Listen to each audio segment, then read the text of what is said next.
Bonjour et bienvenue à notre culte en ligne Église Impulsion Home. Je suis Noémie, leader exécutive au sein de l'église. Notre église elle est à Paris et sa cause, sa vision, c'est de faire connaître Jésus à travers des connexions fortes dans une culture urbaine qu'est Paris tout simplement. Je vous laisse tout de suite avec la louange et on se retrouve à la fin pour clôturer le culte.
Say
chemin, opère des miracles, tu tiens tes promesses, lumière dans les ténèbres, mon Dieu, c'est ce que tu es.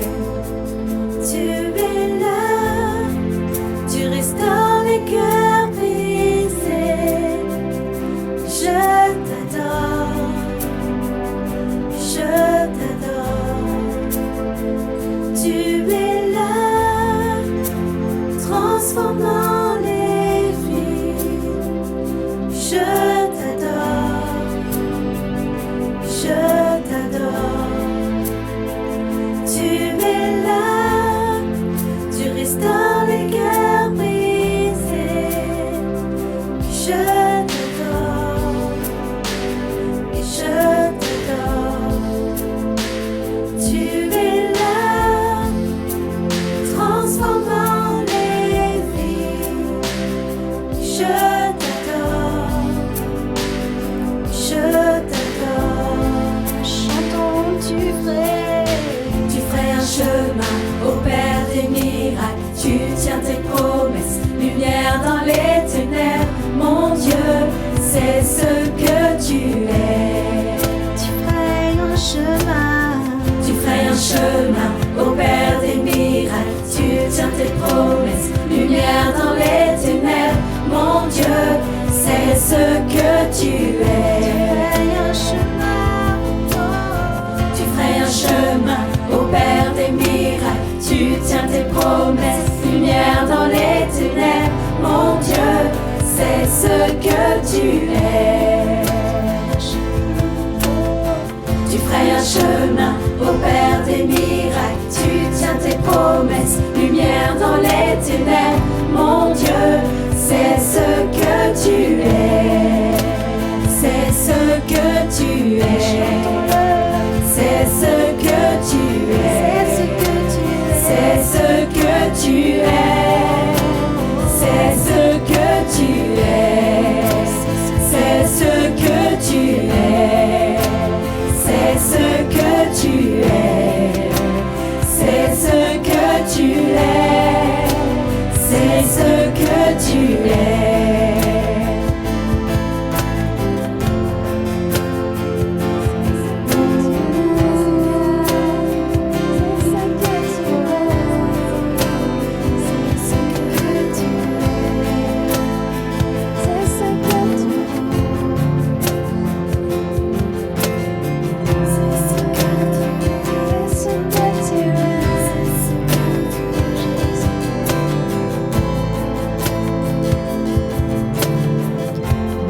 Je ne vois pas, Dieu tu agis.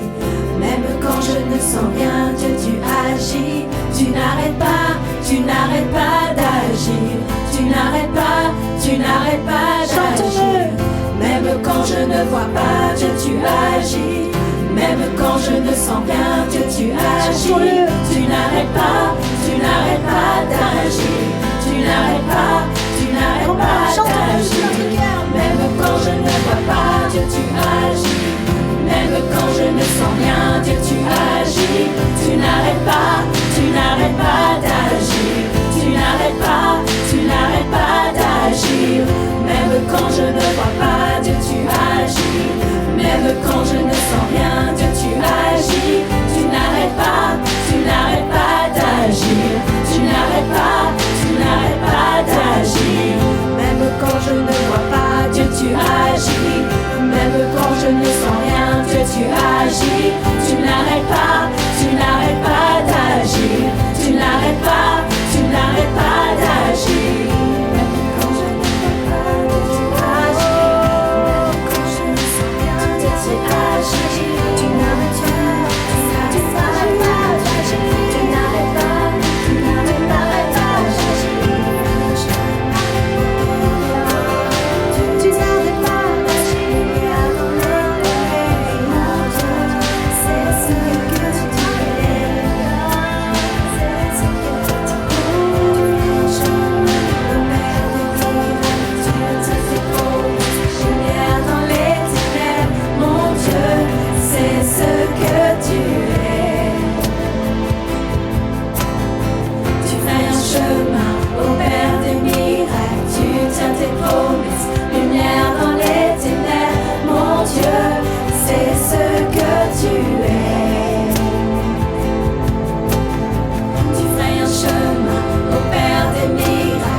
ce que tu es. C'est ce que tu es. C'est ce que tu es. C'est ce que tu es. C'est ce que tu es. C'est ce que tu es. C'est ce que tu es. C'est ce que tu es. C'est ce que tu es. C'est ce que tu es.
La lumière dans les ténèbres. Seigneur, tu brilles dans les ténèbres. Tu es celui qui ferait un chemin là où tout est obscur, Seigneur. Tu es là, Seigneur, tu es présent, Seigneur Jésus. Oh, nous t'adorons, Seigneur. Toi le Dieu vivant, toi le Dieu vivant, toi le Dieu vivant.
Seigneur, tu es fidèle, Seigneur, même quand je ne vois rien, Seigneur, tu es à l'œuvre, Seigneur, même quand je ne vois rien, tu me bénis, même quand je ne vois rien, tu marches devant moi, Seigneur. Amen, Seigneur Dieu Tout-Puissant, tu es le Dieu El Shaddai dans ma vie. El Shaddai, El Shaddai.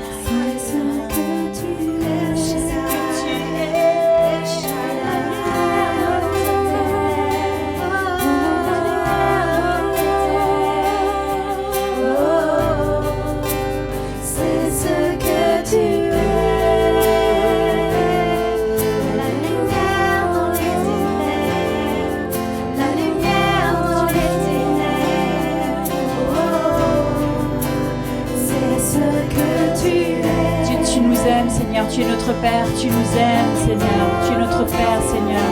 Tu nous aimes, Seigneur. Tu aimes chacune des personnes, Seigneur, qui regardent cette vidéo, Seigneur. Tu aimes chacune des personnes qui regardent cette vidéo, Seigneur. Tu nous aimes, Seigneur. Merci pour ton amour. Tu es notre Père, Seigneur. On peut se jeter dans tes bras, Seigneur. Tu es notre Père, Seigneur. Tu nous protèges. Tu viens à notre secours.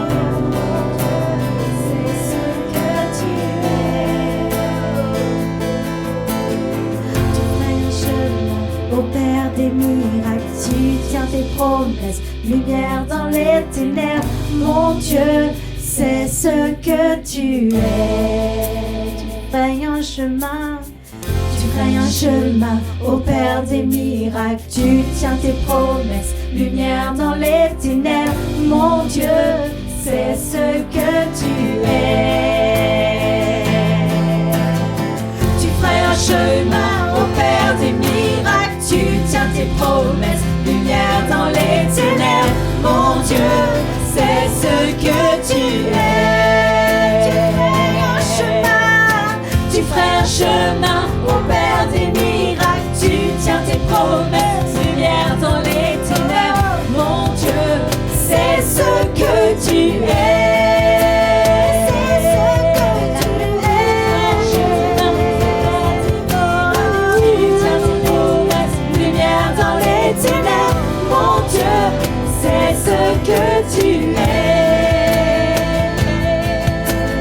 Tu feras un chemin, ô Père des miracles, tu tiens tes promesses, lumière dans les ténèbres, mon Dieu, c'est ce que tu es. C'est ce que tu es. C'est ce que tu es. C'est ce que tu es. C'est ce que tu es. C'est ce que tu es. C'est ce que tu es. C'est ce que tu es. C'est ce que tu es.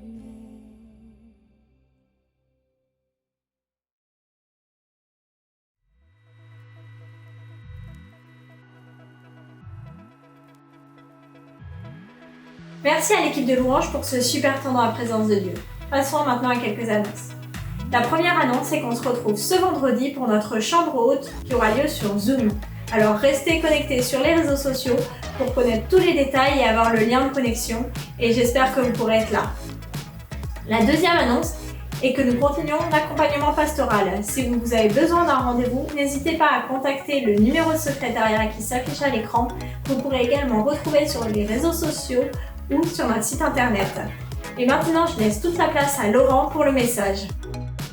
Bonjour les impulsions et tous ceux qui nous regardent actuellement sur Facebook, sur YouTube ou sur le Top Chrétien. J'espère que vous êtes prêts pour la parole aujourd'hui. Alors on est dans cette série et c'est le deuxième volet aujourd'hui de la série qui s'intitule Origine. C'est quoi? C'est les origines du monde selon la Bible. Découvrir les origines du monde selon la Bible. Et aujourd'hui, le message s'intitule Le projet Éden. Alors, je veux que tu l'écrives, que tu le dises avec moi, que tu l'envoies dans le chat. Le projet Éden. Et aujourd'hui, les amis, on va regarder ensemble à ce concept, à cette réalité d'Éden, ok? Et ça va être extraordinaire parce qu'on va bosser ensemble nos Bibles. Vous allez voir, on va aller dans la parole et j'espère que tu es prêt à bosser ta Bible et tu es prêt à aller dans la parole parce que ça va être exactement cela aujourd'hui. Alors, pour beaucoup de gens, l'île de la Réunion, mon île, d'accord, moi je suis originaire de l'île de la Réunion pour ceux qui ne le savent pas. C'est quoi? C'est juste la plage, le soleil, les palmiers. Enfin, quand je dis c'est juste extraordinaire ça déjà, ok? Mais pour certains c'est seulement ça, juste ça. En fait, la réalité, c'est quoi, les amis? C'est que l'île de la Réunion, c'est bien plus que juste plage, soleil, palmiers, cocotiers, sable fin, etc. En fait, l'île de la Réunion, c'est quoi? C'est la diversité. Il y a des montagnes, il y a ce qu'on appelle des cirques. Vous savez, des cirques, c'est ces enceintes naturelles là, abruptes, extraordinaires. Tu peux faire des randonnées, tu peux faire de la marche pendant plusieurs jours, tu peux aller sur les hauteurs, sur les volcans. C'est juste la diversité de la nature, c'est de la beauté. Et c'est pas que plage, soleil et sable fin, d'accord? C'est les montagnes, c'est la diversité de la nature, c'est juste extraordinaire. Et les amis, écoutez bien, est-il possible qu'on ait oublié des choses au sujet d'Éden? Est-il possible qu'on n'ait pas vu toute la richesse, toute la diversité et toute la beauté qu'il peut y avoir dans Éden? Certains, lorsqu'on parle d'Éden dans la Bible, ok, pour certains, Éden, c'est juste un jardin, ok, le jardin d'Éden. Mais j'aimerais te dire ceci, si c'était pas que ça, si c'était plus que ça. Et pour comprendre en fait les origines du monde, il faut aller au début, dans le lieu du commencement. Et le lieu du commencement, c'est quoi? C'est Éden. Il faut comprendre le concept, le projet Éden, les amis. Et écoute-moi bien, parce que le projet Éden, c'est le projet de Dieu pour nous.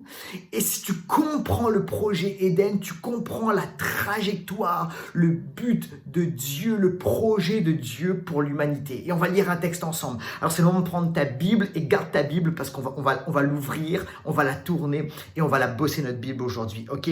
Et on va donner, je vais vous offrir de la viande spirituelle, du contenu spirituel aujourd'hui. Alors on va dans Genèse, dans le livre des commencements, au chapitre 2, et on va commencer verset 8 jusqu'au verset 10. Genèse 2, 8 à 10. Voici ce qu'il est écrit. L'Éternel Dieu planta un jardin en Éden, du côté de l'Est, et il y mit l'homme qu'il avait façonné. L'Éternel fit pousser du sol des arbres de toutes sortes, agréables à voir et porteurs de fruits bons à manger. Il fit pousser l'arbre de la vie au milieu du jardin, ainsi que l'arbre de la connaissance du bien et du mal, et un fleuve sortait d'Éden pour arroser le jardin, et de là il se divisait en 4 bras. Ok, waouh, un texte fabuleux. Et on va entrer directement maintenant dans le vif du sujet. Et mon premier point est le suivant, découvrir le projet Éden. Il faut découvrir, ou plutôt redécouvrir Éden et son projet, d'accord? Et on va y aller. Les amis, c'est quoi Éden? En fait, c'est la question qu'il faut se poser avant d'aller plus loin. C'est quoi finalement Éden? Alors, ce qu'il faut savoir, premièrement, c'est quoi? C'est que la terre entière n'était pas Éden. En fait, toute la terre n'était pas Éden. Éden était juste une petite partie bien circonscrite dans la terre. Ok, et ça, tu peux lire ça dans Genèse au chapitre 2, versets 8 à 14. Je te laisse lire ça. Ok, ça, c'est la première chose. La deuxième chose, c'est quoi? C'est que dans Éden, il y a un jardin. D'accord? Donc, il y a la terre, il y a Éden, et dans Éden, il y avait un jardin. Genèse, chapitre 2, verset 8. L'Éternel Dieu planta un jardin en Éden. Ok, donc il y a Éden, et à l'intérieur d'Éden, il y a un jardin. C'est pas tout Éden qui est un jardin. Troisièmement, Éden, c'est quoi? C'est un lieu élevé avec une rivière. Ok, c'est ce que la Bible nous dit. Donc, il y avait une rivière. Et cette rivière, donc, il y a un lieu élevé, un lieu en hauteur. Et de ce lieu en hauteur coulait une rivière. Et ça se déversait, l'eau se déversait sur toute la terre. Genèse, chapitre 2, verset 10, ça dit ceci. Un fleuve sortait d'Éden pour arroser le jardin. Et de là, il se divisait en 4 bras. Ok.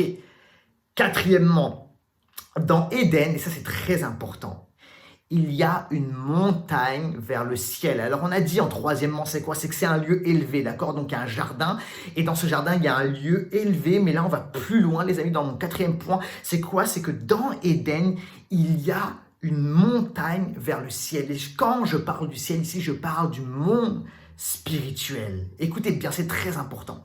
Certains voient Éden juste comme un jardin. C'est plus que ça. Il y a une diversité extraordinaire dans Éden. Éden est un jardin, oui, mais Éden est une montagne. Il y a une montagne dans Éden, et cette montagne monte jusque dans le lieu spirituel, jusque vers le ciel. Et ça, c'est extrêmement important. Et moi, je ne l'avais pas vu. Et je ne sais pas si tu l'avais vu, mais tellement de chrétiens ratent ça. Et ça, c'est une clé. On va le développer. Écoutez bien ce que je vous dis. Ézéchiel 28, 13, 14. Ézéchiel chapitre 28, versets 13 et 14. Voici ce qu'il est écrit. Tu étais en Éden, le jardin de Dieu. Donc Dieu parle, il s'adresse à quelqu'un. On verra plus tard. Je t'avais installé et tu y étais sur la sainte montagne de Dieu. Waouh! Écoutez bien ceci.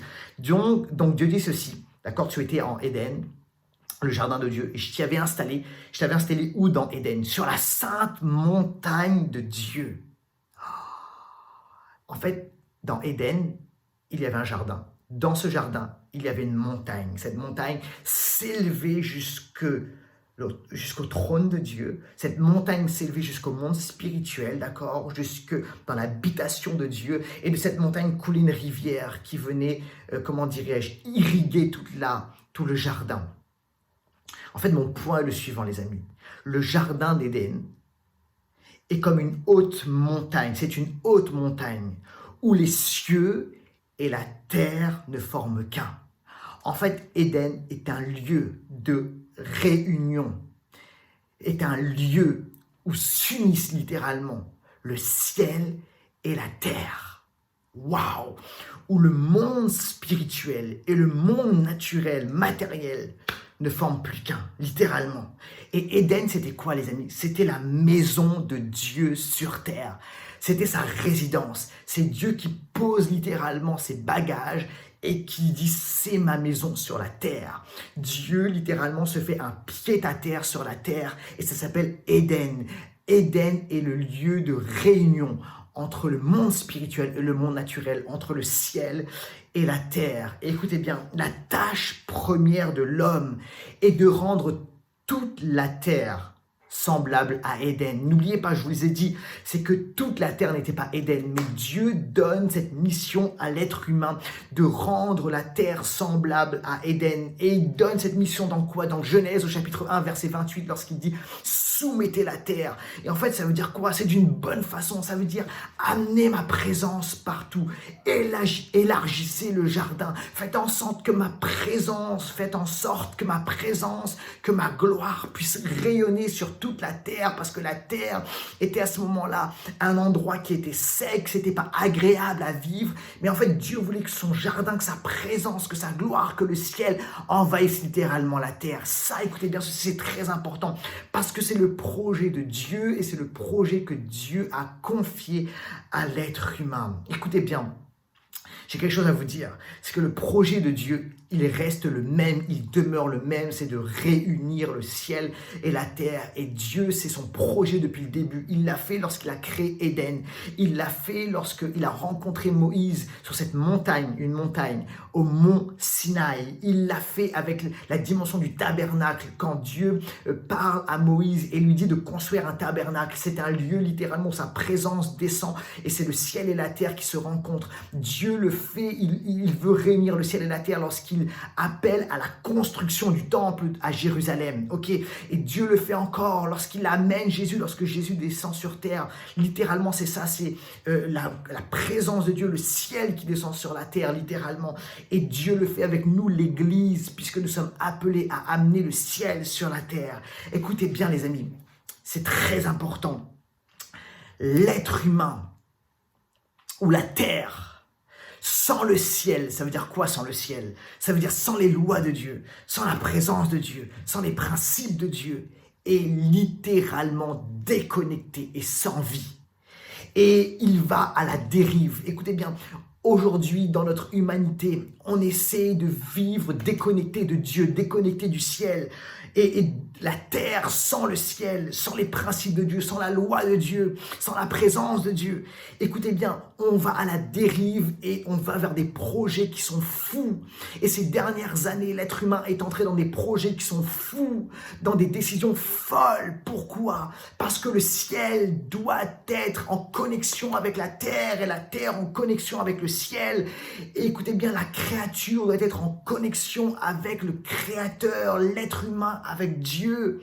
Et le projet d'Éden, c'est ça, les amis. Mais si on s'écarte du projet d'Éden, l'être humain va à la perte. Il court à sa perte et il va dans la dérive, à la dérive et dans des projets qui sont fous. Écoutez bien, c'est le problème même de l'humanisme. L'humanisme, c'est quoi? C'est l'homme et Dieu Et on ne veut pas de Dieu, c'est l'homme au centre. Et les amis, c'est pas ça, c'est pas l'homme au centre, c'est la montagne de Dieu qui est au centre, c'est le trône de Dieu qui est au centre. Et l'être humain est là dans le jardin, sur la terre, mais en connexion avec le ciel.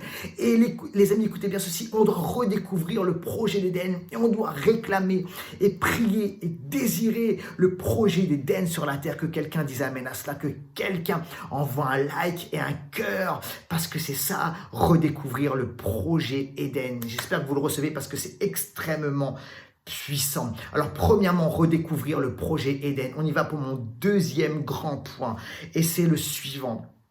Le projet Éden pour l'humanité. Quel est le projet de Dieu pour l'humanité? C'est important de comprendre quel est le projet de Dieu pour l'humanité.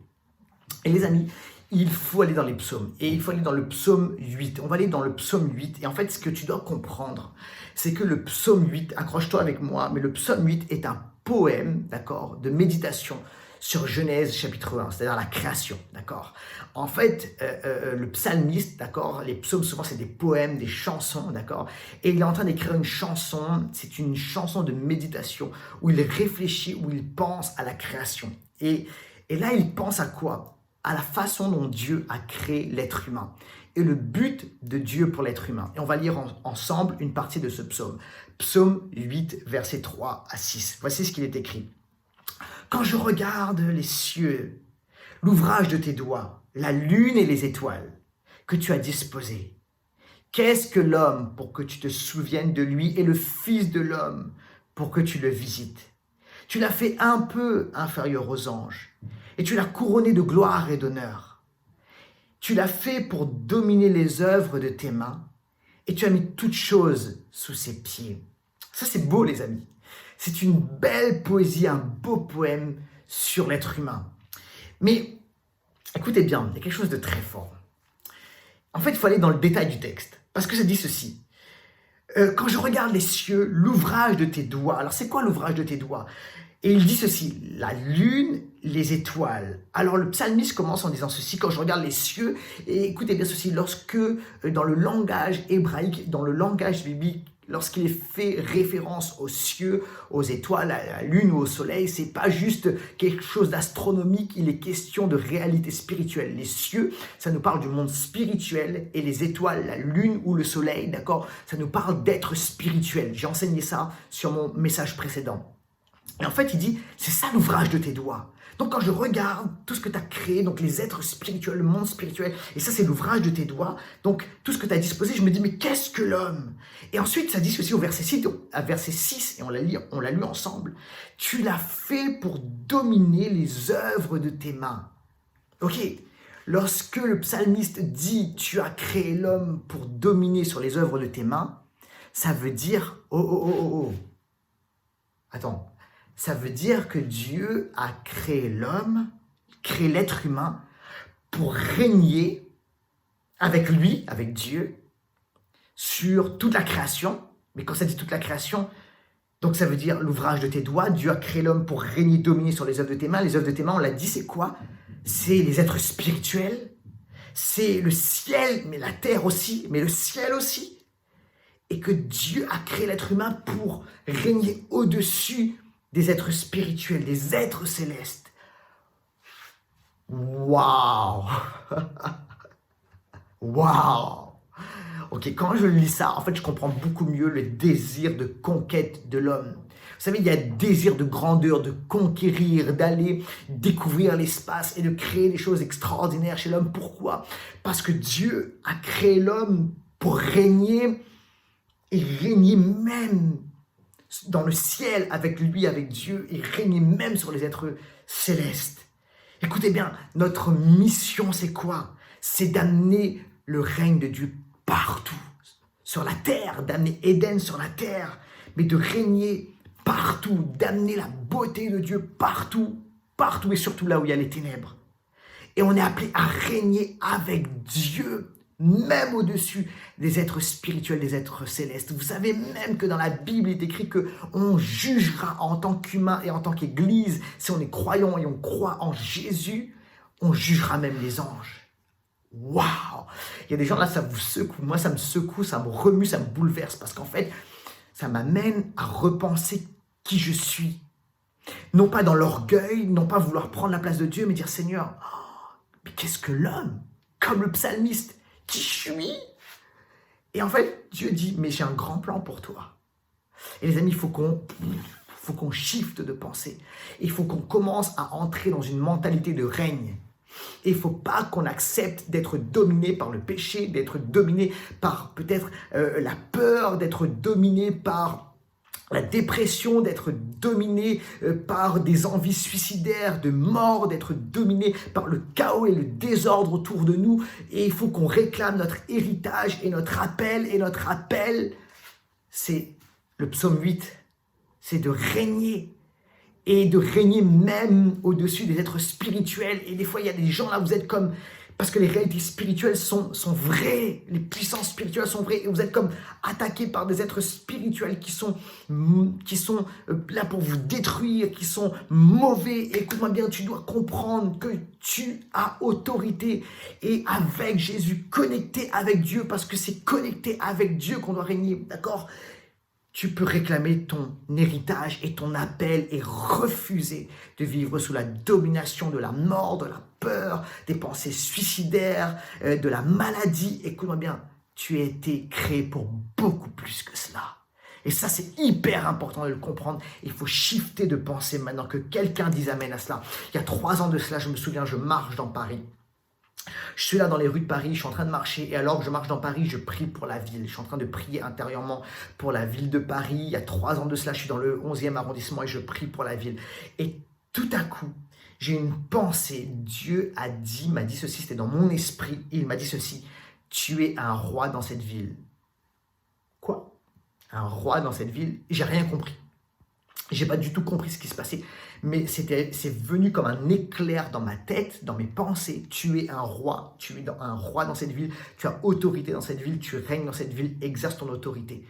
Alors j'ai rien compris, mais j'ai commencé à shifter et à voir les choses différemment et à prier différemment et ne pas, comment dirais-je, accepter le malheur, le péché, le mal dans cette ville. Et je commençais à dire non Seigneur, je prie pour ça et je prie pour ça et je m'oppose à cela. Et ça demande un combat spirituel, mais j'ai commencé à shifter. Et il faut que tu shiftes toi aussi. Et Dieu te dit, écoute-moi, tu es un roi, tu es une reine dans ta vie, dans là où je t'ai placé, tu es appelé à régner. Alors maintenant, comprends ceci, ça c'est le projet Éden pour l'humanité et c'est le projet Éden pour ta vie, pour toi, alors que tu regardes cette vidéo. Alors envoie un like, un cœur, un amen, alors que je prêche maintenant. Ok, maintenant on va rentrer dans le 3e grand point. Et mon 3e point est le suivant, le projet du serpent. Alors on a vu ensemble, premièrement, redécouvrir le projet Éden. Deuxièmement, le projet Éden pour l'humanité. Et maintenant, troisièmement, le projet du serpent. Parce que tout le monde n'est pas d'accord avec le projet Éden et avec le projet Éden pour l'humanité. Et ce tout le monde, c'est le serpent. On va lire un texte ensemble dans Genèse au chapitre 3 et au verset 1. Genèse chapitre 3, verset 1. Le serpent était le plus rusé de tous les animaux sauvages que l'Éternel avait fait. Et il dit à la femme, Dieu a-t-il réellement dit? La question est, qui est ce serpent? Et la réponse que je peux vous donner, c'est que c'est pas juste un animal. C'est pas un animal. C'est un être spirituel. Et je voudrais vous montrer que c'est un être spirituel. Regardez ceci. Premièrement, la Bible dit c'est le plus rusé de tous les animaux sauvages. Dans le langage biblique, ce que ça signifie, c'est qu'il est au-dessus des animaux et il est différent des animaux. Donc, c'est pas juste un animal. Deuxièmement, il connaît les décisions et les projets de Dieu. Regardez ce qu'il est écrit, Genèse 3:5. Il parle, le serpent. Un serpent qui parle. Dieu sait que le jour où vous en mangerez, vos yeux s'ouvriront et vous serez comme Dieu, vous connaîtrez le bien et le mal. Dieu sait, dit-il. Il connaît les projets, les décisions de Dieu. C'est pas juste un serpent. Troisièmement, le mot serpent, ce mot est intéressant. On a dit en hébreu, c'est Nakash, mais il y a un autre mot pour serpent en hébreu, c'est le mot séraph. Et le mot séraph, ça signifie serpent, mais c'est également séraphin, ce qui a donné séraphin. Et les séraphins sont quoi? Sont des êtres célestes. ok? Et les séraphins sont dans la catégorie des êtres célestes qu'on appelle les chérubins. Les chérubins et les séraphins, c'était quoi? C'était des êtres célestes, des êtres spirituels qui étaient les gardiens, qui sont les gardiens du trône. Et on va lire des textes ensemble. Alors, par moments, ces gardiens du trône, d'accord, sont appelés des chérubins, d'autres moments des séraphins, parce que les séraphins, je crois, c'est une sous-catégorie, c'est une catégorie des chérubins. Et on va lire le texte ensemble. C'est des êtres spéciaux, hybrides, avec des têtes d'animaux, de lions, de bœufs, avec un mélange d'aigle, et ils ont des ailes, des fois 4, des fois 6, et c'est des animaux effrayants parce qu'ils sont là pour garder, pour protéger le trône. Et on va lire ensemble Ésaïe 6, 1, 2. Ésaïe voit le trône de Dieu et il voit des séraphins. Voici ce qu'il est écrit: je vis le Seigneur siégeant sur un trône très élevé. Les pans de son vêtement remplissaient le temple. Des séraphins se tenaient au-dessus de lui. Ensuite, il y a un autre prophète qui s'appelle Ézéchiel. Et Ézéchiel, lui, a une vision pareille du trône. Mais ce qu'il voit, il voit des êtres gardiens du trône et ils appellent des chérubins. Je regardais, Ézéchiel 10.1, je regardais et je vis dans l'étendue céleste qui s'étendait au-dessus de la tête des chérubins comme une pierre de saphir. Au-dessus de cette pierre, on apercevait quelque chose qui paraissait ressembler à un trône. Alors écoutez bien ceci, il y a des gardiens du temple, des êtres célestes qui gardent le trône. Et ils sont appelés des chérubins, ils sont appelés des séraphins, ok? Et c'est très intéressant, parce que là maintenant, je voudrais vous lire un verset qui est clé et qui va nous donner de comprendre qui est ce serpent. Et on va lire Ézéchiel 28, versets 13 et 14. Écoutez bien, Ézéchiel 28, 13 et 14. Dieu parle et il dit ceci: tu étais en Éden, le jardin de Dieu. Verset 14. Tu étais un chérubin protecteur. Oh! Aux ailes déployées. Je t'avais installé et tu étais sur la sainte montagne de Dieu. Et tu marchais au milieu des pierres étincelantes. Et la suite du récit nous montre que ce chérubin extraordinaire s'est rebellé contre Dieu. C'est un rebelle spirituel. Qui était en Éden. Ok, ça c'est fort. En fait, c'est ça les amis. Le serpent, c'est un séraphin, c'est un chérubin, c'était un gardien du trône qui était merveilleux, mais qui s'est rebellé. À cause de quoi ? À cause de l'orgueil, parce qu'il voulait être à la place de Dieu. À cause de quoi? À cause de la jalousie, parce qu'il était jaloux de l'intention, du plan de Dieu pour l'humanité. Et il s'est rebellé contre Dieu et contre son plan. Waouh, on va plus loin. Maintenant, je vous montre mon 4e point pour vous montrer que c'est plus qu'un animal, c'est un être spirituel. C'est la sentence de Dieu. La sentence de Dieu sur le serpent. Il lui dit, tu vas ramper dans la poussière. Et en fait, ça nous parle de quoi? Ça nous parle de la déchéance. Ça veut dire que tu es un être spirituel et tu es déchu maintenant. Dieu dit, tu es jeté en dehors du trône de Dieu, loin du trône de Dieu. Et tu es jeté, c'est la descente, tu es précipité en dehors d'Éden. Et c'est exactement ce qui s'est passé pour le serpent. D'accord? C'est pas juste ramper dans la poussière. D'accord? Non, c'est une sentence qui est spirituelle. Je te jette loin de mon trône et je te jette loin d'Éden. Et c'est ce qui s'est passé pour ce chérubin, pour ce séraphin qui s'est rebellé contre Dieu. Et 5e, regardez, pourquoi c'est plus qu'un animal. C'est plus que cela, les amis. 5e, le serpent, à l'époque, au Proche-Orient antique, ancien, le serpent était considéré comme une divinité. Il y avait une divinité qui était représentée par un serpent qui était adoré. Et par exemple, à Ougari, d'accord, il y avait un dieu qui était appelé Oron, d'accord, qui était représenté par un serpent et qui était adoré. Donc, pour l'époque, à l'époque, lorsque les gens entendaient cela, il était question d'un serpent, ils comprenaient directement, pour nous, c'est loin, c'est éloigné de nos concepts, mais ils comprenaient qu'il était fait référence à un être spirituel. Est-ce que vous comprenez ou pas? Et enfin, dans l'Apocalypse, il est écrit ceci, au chapitre 12 et au verset 9, c'est clairement dit. Il fut précipité, le grand dragon, le serpent ancien, appelé le diable et Satan. celui qui séduit toute la terre. Il fut précipité sur la terre, jeté dans la poussière, vous comprenez? Et ses anges furent précipités avec lui. Est-ce que vous comprenez? Tout s'imbrique, tout devient clair. Alors parfois il est appelé le serpent, parfois il est appelé dans d'autres passages, il est appelé le Léviathan, le monstre marin, mais il est fait référence à un être céleste spirituel qui était un gardien du trône, un chérubin, un séraphin, qui s'est élevé contre Dieu par orgueil et par jalousie, et qui a voulu prendre la place de Dieu. Écoutez bien ceci, cet être spirituel est toujours en action et en mouvement, et ce qu'il veut, c'est nous empêcher d'entrer dans notre destinée, de régner sur terre, et il va amener toutes sortes de séductions, de péchés, etc., etc. Pourquoi? Pour nous empêcher d'entrer dans notre vocation, et il veut nous amener avec lui dans sa rébellion, il veut nous amener avec lui dans son opposition à Dieu par le péché, par la désobéissance. Et tu dois comprendre ceci, c'est que c'est pas juste des concepts, c'est pas juste des pensées, c'est un être spirituel qui dynamise tout cela et qui est appelé le serpent, qui est appelé le diable et Satan. Et il est venu dans le jardin pour détourner Adam et Ève, les premiers humains, du projet extraordinaire de Dieu de construire Éden sur toute la terre, d'amener la présence de Dieu, d'amener la joie, la félicité, le bonheur, la paix, l'entente, l'harmonie, la présence de Dieu, la joie. Et il est venu pour briser cela. Il est venu briser le fait que nous devons régner en tant qu'enfants de Dieu, en tant que fils de Dieu, en tant qu'humains rachetés. Nous devons régner, nous sommes appelés à régner avec Dieu sur toute la création, et il ne veut pas de cela. Et il va tout faire pour t'empêcher d'entrer là-dedans.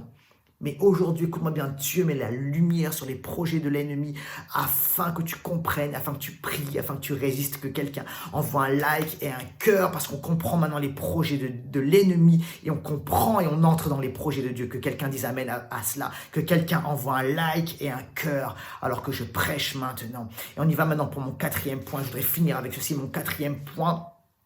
Et c'est le point le plus important. Merci de vous accrocher parce qu'on va dans les Écritures, c'est extraordinaire.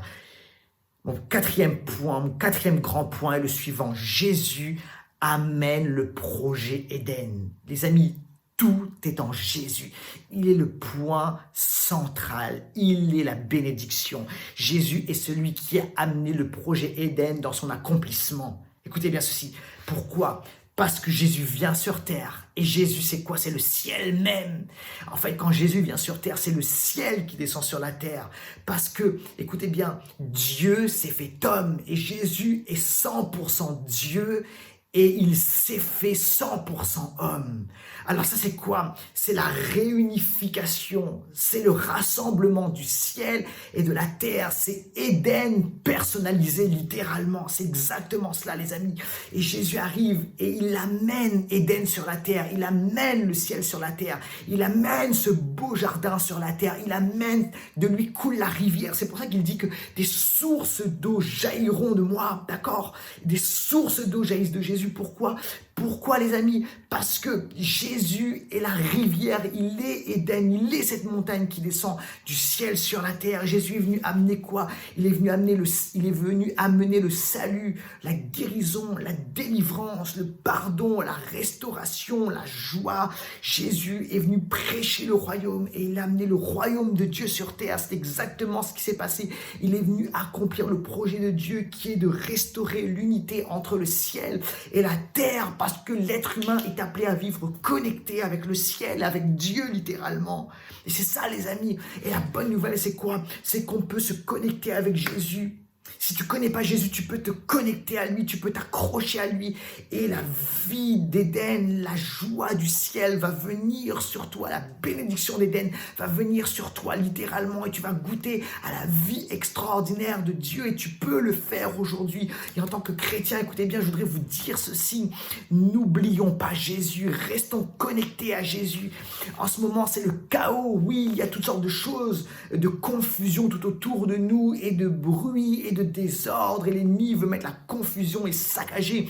Mais ce que j'aime, les amis, c'est que Éden est venu en Jésus-Christ parmi nous, et que nos yeux soient fixés sur Jésus, que nos cœurs soient attachés à Jésus, que nous puissions lever les yeux vers Jésus, adorer Jésus. Vous savez ce qui se passe?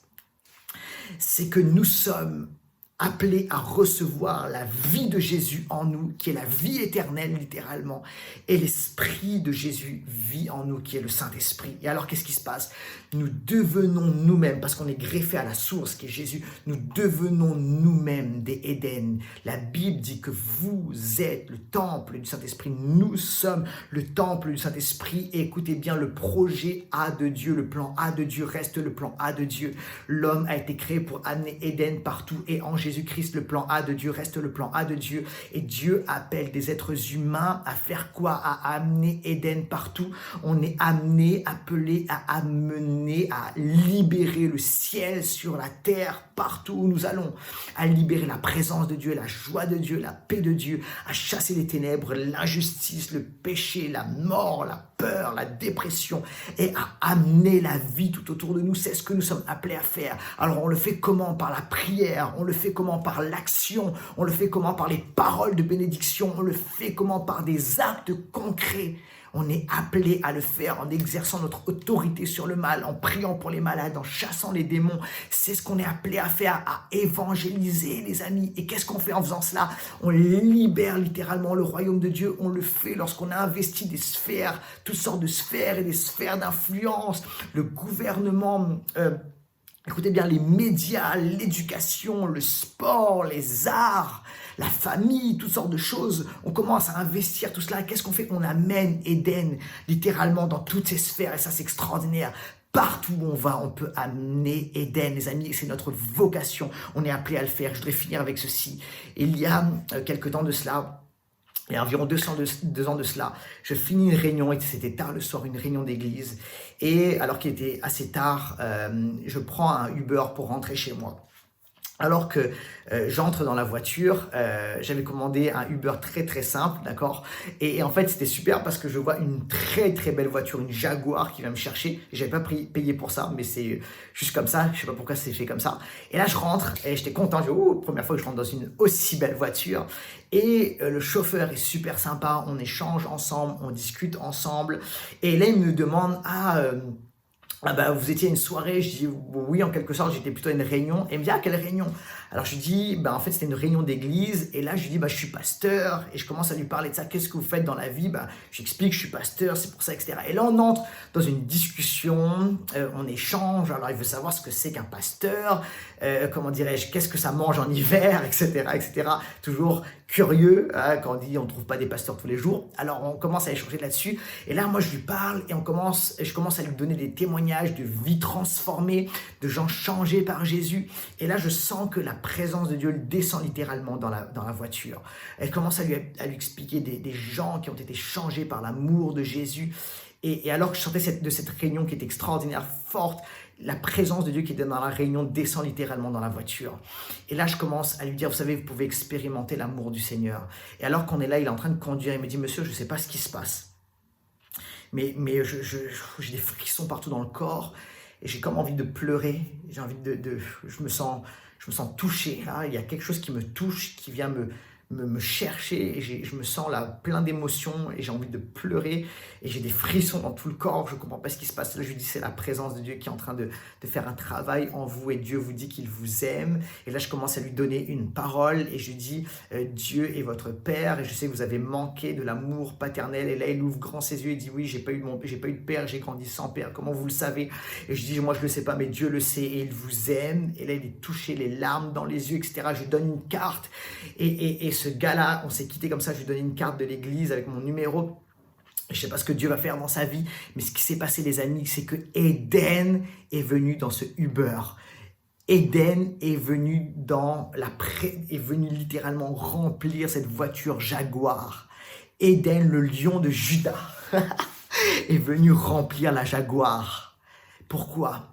Parce qu'il y a Éden en moi, mais la bonne nouvelle, c'est qu'il y a Éden en toi. C'est la présence de Jésus. C'est la présence de Dieu, et tu es appelé partout où tu vas à libérer la présence du Seigneur, à libérer Éden partout sur terre, parce qu'ailleurs sur terre, ça peut être la désolation, mais nous sommes appelés à cultiver, à soumettre la terre d'une bonne façon à l'amour de Dieu, à la joie de Dieu, à la délivrance de Dieu, au royaume de Dieu, à Éden. Ça, c'est le programme de Dieu pour nous. On va prier maintenant. Père, maintenant, je prie pour tous ceux qui entendent ce message. Je prie, Seigneur Jésus, que nous saisissions ce concept d'Éden qui est tellement précieux. Et je prie maintenant pour tous ceux qui vivent, Seigneur, les ténèbres de la terre. Tous ceux qui sont emprisonnés par la peur, par des envies de suicide, tous ceux qui sont emprisonnés par la mort, tous ceux qui sont emprisonnés par la dépression, emprisonnés par l'angoisse, par les mensonges que l'ennemi vient mettre dans leur tête. Je prie maintenant qu'Éden descende sur eux. Et Éden, c'est ton amour, c'est ta présence, c'est le royaume de Dieu. Et c'est Jésus qui est venu apporter Éden. Alors je prie maintenant que la présence extraordinaire de Jésus par le Saint-Esprit vienne remplir les gens, les cœurs de ceux qui écoutent et regardent cette vidéo maintenant. Et je prie, Seigneur, que nous prenions cette responsabilité en tant que chrétiens de libérer ta présence, de libérer Éden partout autour de nous, dans toutes les sphères où tu nous appelles. Et je prie pour ce monde, je prie pour la France et je prie pour la francophonie, afin que tu transformes, afin que tu changes et que tu amènes la vie, que tu amènes ton royaume. Je prie cela maintenant, dans le nom de Jésus. Amen. Amen. Et amen. Merci à chacun. Que Dieu vous bénisse. Je vous souhaite le meilleur et je vous aime. À très bientôt.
Merci à toutes et à tous d'avoir été avec nous à Église Impulsion Home.